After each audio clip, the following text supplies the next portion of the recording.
আসসালামু আলাইকুম কাকা, ভালো আছেন? বলো। নাম কি আপনার? মুজিবুর মোল্লা। মুজিবুর মোল্লা।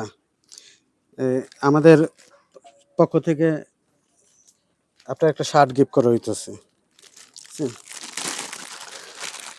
আহ, বাসা কোথায় আপনার? বাসা কোথায়? পুরানা। বাড়ি কোথায়? বাড়ি হচ্ছে এই জায়গায়। বাজার ইচ্ছা করে।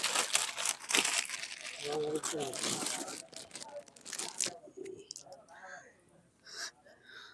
তো এই যে আপনার একটা শার্ট গিফট করা হইলো। এখানে আসেন, ওখানে একটু দেখান কেমন লাগছে। কেমন লাগছে? বলো। ভালো লাগছে? আমাদের জন্য দোয়া করবেন আচ্ছা ইনশাল্লাহ বলেন। আচ্ছা আচ্ছা। আচ্ছা, ইনশাল্লাহ। ঠিক আছে।